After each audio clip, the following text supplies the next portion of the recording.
Hello, welcome to Dykery, the YouTube channel. I am Dykery, I guess. I think I'm just gonna go by that. I think that's the best way to do it.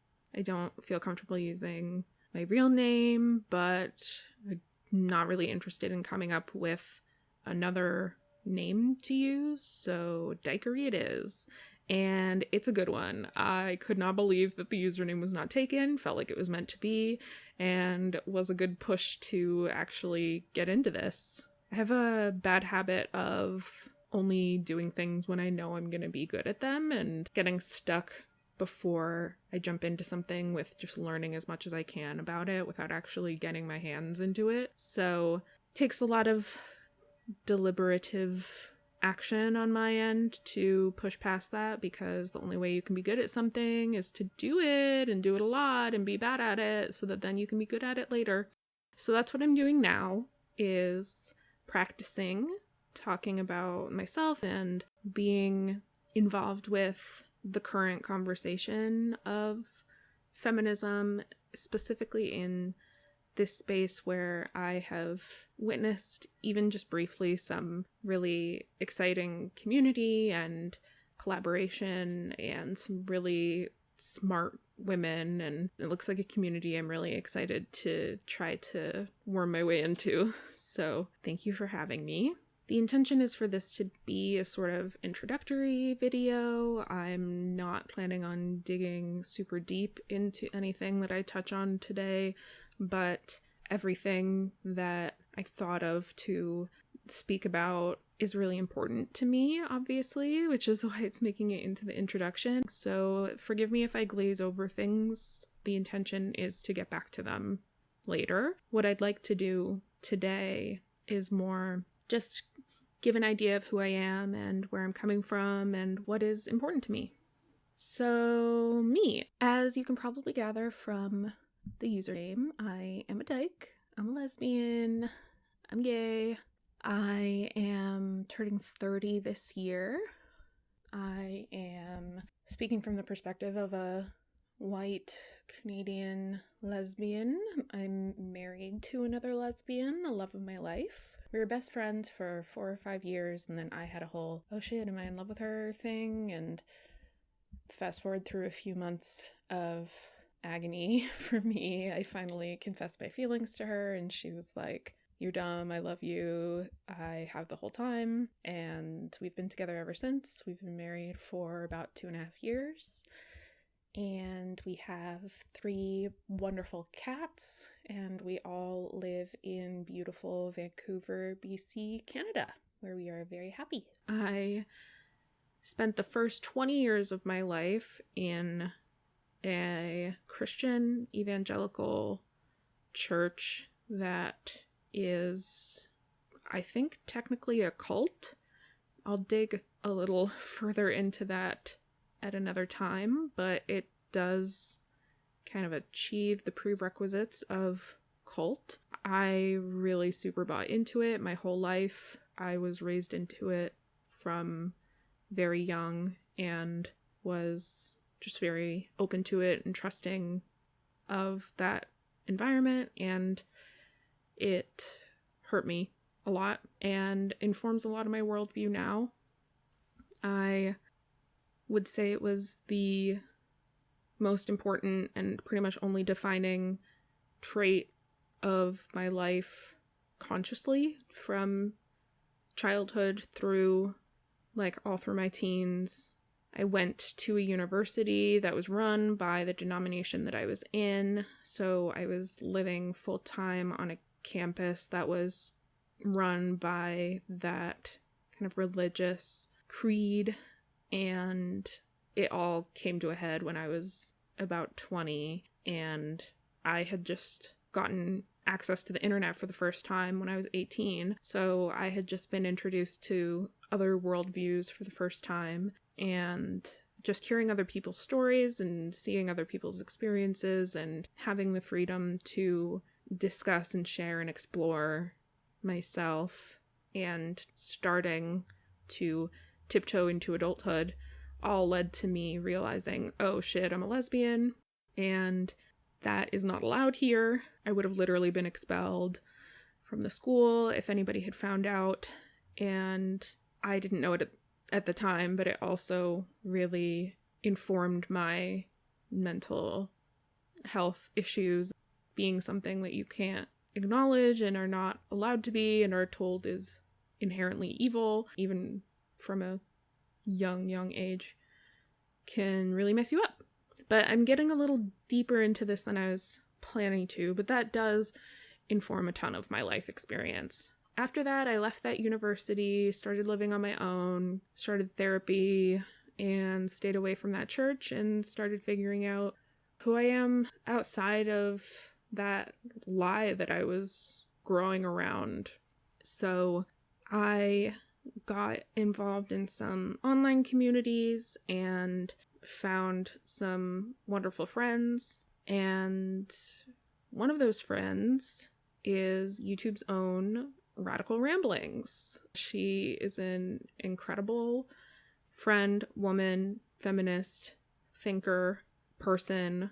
I love her so much. And when I was floundering for connection and empathy and understanding myself and the world I was in, she was there for me and was so patient with me when I was unlearning all of the shit that I was wrong about and figuring out what I actually believed. And we learned and grew and discussed together and had our own little feminist think tank, just the two of us, for a lot of years.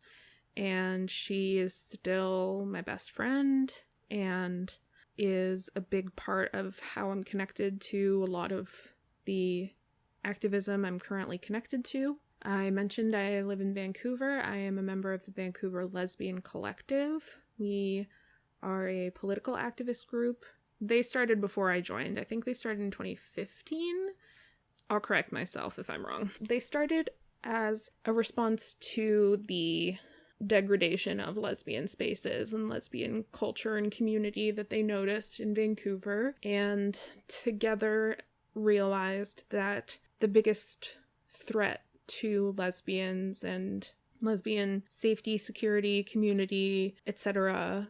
is the gender movement. This idea that the gender that you are is somehow innate and completely separate from your physical reality, and that your life and experience, including sexuality, is dictated by this feeling that you have that lives inside of you and is separate from your physicality, is really harmful to lesbians. It's really homophobic. And it started to allow anyone who wanted to declare they belong in our spaces, into our spaces that we created because we couldn't go anywhere else. I've been a member since early 2021, so not very long, just over a year. I'm the newest member, although hoping that'll change soon. We're always trying to expand, but finding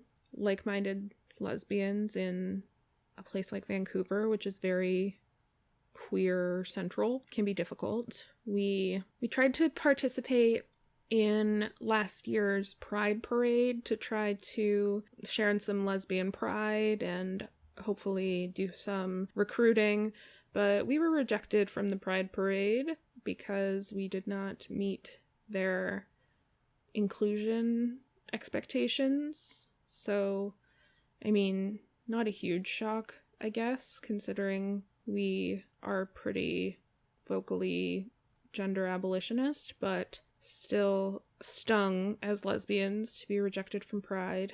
So yeah, that takes up some of my time. I also work in women's health. I do administrative work supporting some clinics and am hoping to continue learning and growing in that sector. It's a pretty new gig for me, and I'm really, really enjoying it, and I would really like to continue working in women's health for as long as I can. What else? I am a collector of hobbies. I love to do and try random shit. I get these really intense phases of excitement about particular hobbies, and then I'll live in that space with that hobby for a while and then just drop it. I'm trying to release some of my guilt around that, because a hobby is not for productivity or for profit or for anything except for personal enjoyment. So as long as I'm enjoying it, it's achieving its purpose. My current thing is whittling. I just picked it up and have been really enjoying it. I love having a sharp knife. I do wear protective gloves because I'm an idiot and would hack myself to pieces if I let myself, so I am being careful, but it's been really soothing and I'm really enjoying that. I love Kokuro, which is kind of like a harder Sudoku. It's like if Sudoku was mixed with a crossword. You should look it up if that interests you. I recently got back into reading, which feels funny to say it like that, but I did go a couple years just without picking up a book. And the longer I went without doing it, the more impossible it felt to do it, until I finally was like, oh my god, girl, get over yourself. And now the switch is flipped and I've been ripping through books again, doing some review of feminist books, and even review of non-feminist books through a feminist lens is something that I think I'd really enjoy doing on this channel, so watch this space for that. What else? Oh, I lovingly refer to as a recovering pothead. I got into weed pretty heavy when I moved to Vancouver. It's just a huge part of the culture here, and I was like, sure, why not? And it was fun and it felt good, and it helped me turn way down the volume on that inner critic that I live with and deal with every day that just hates me and is dead set on convincing me that I am evil incarnate. That was a gift from the church that I haven't been able to get rid of quite yet, but weed helped. But I stopped altogether using weed at the very beginning of this year, so it's only been about 4.5 months. I still miss it, but I had to stop for reasons that I might get into another time. I am not against it or anything, but I was definitely really dependent on it in a way that I didn't even recognize until I had to stop using it. And that's still something I am figuring out and trying to replace the space that weed had in my life with more positive habits and activities and better ways to quiet that inner critic than substance use. So we'll see how that goes. Still open to a little bit of substances every now and then, though. Just not weed, unfortunately. Let's see. I got into video games during the pandemic, so now I'm kind of a gamer. I really love the Horizon series, Horizon Zero Dawn and Horizon Forbidden West.